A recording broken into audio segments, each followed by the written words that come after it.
श्री सीताराम चंद्राभ्याम नमः। श्रीमद् वाल्मीकि रामायण किष्किंधा कांड 35वां सर्ग। तारा का लक्ष्मण को युक्ति युक्त वचनों द्वारा शांत करना। सुमित्रा कुमार लक्ष्मण अपने तेज के कारण प्रज्वलित से हो रहे थे।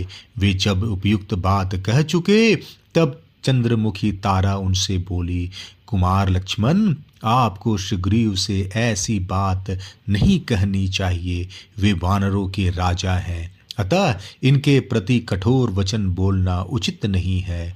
विशेषतः आप जैसे सुहृद के मुख से तो ये कदापि कटु वचन सुनने के अधिकारी नहीं है। वीर कपिराज सुग्रीव न कृतघ्न है, न शठ है, न क्रूर है, न असत्यवादी है और न कुटिल ही है।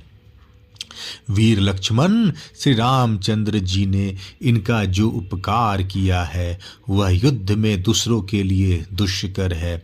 इसे इन वीर कपिराज ने कभी भुलाया नहीं है।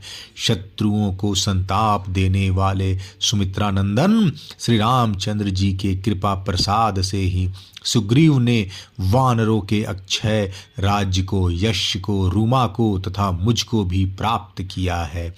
पहले इन्होंने बड़ा दुख उठाया है, अब इस उत्तम सुख को पाकर ये इनमें ऐसे रम गए कि इन्हें प्राप्त हुए समय का ज्ञान ही नहीं रहा। ठीक उसी तरह जैसे विश्वामित्र मुनि को मेनका में आसक्त हो जाने के कारण समय की शुद्ध बुद्धि नहीं रह गई थी। लक्ष्मण कहते हैं, धर्मात्मा महामुनि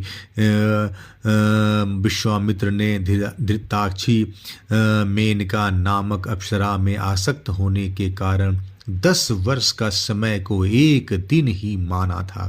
काल का ज्ञान रखने वालों में श्रेष्ठ महातेजस्वी विश्वामित्र को भी जब भोगासक्त होने पर काल का ज्ञान नहीं रह गया, तब फिर दूसरे साधारण प्राणी को कैसे रह सकता है।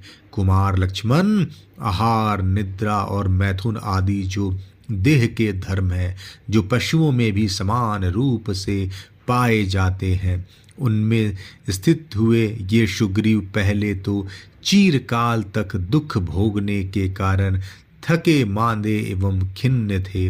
जब अब भगवान श्री राम की कृपा से इन्हें जो काम भोग प्राप्त हुए हैं उनसे अभी तक इनकी तृप्ति नहीं हुई, इसलिए इनसे कुछ असावधानी हो गई।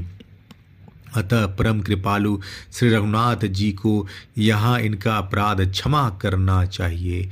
तात लक्ष्मण, आपको यथार्थ बात जाने बिना साधारण मनुष्य की भांति सहसा क्रोध के अधीन नहीं होना चाहिए।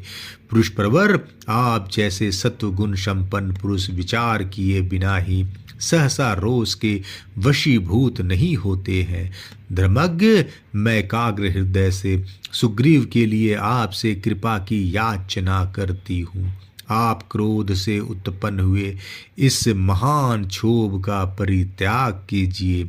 मेरा तो ऐसा विश्वास है कि सुग्रीव श्री रामचंद्र जी का प्रिय कार्य करने के लिए रूमा का, मेरा, कुमारंगद का तथा धन धान और पशुओं सहित संपूर्ण राज का भी परित्याग कर सकते हैं। सुग्रीव उस अधम राक्षस का वध करके श्री राम को सीता से उसी तरह मिलाएंगे जैसे चंद्रमा का रोहिणी के साथ संयोग हुआ हो।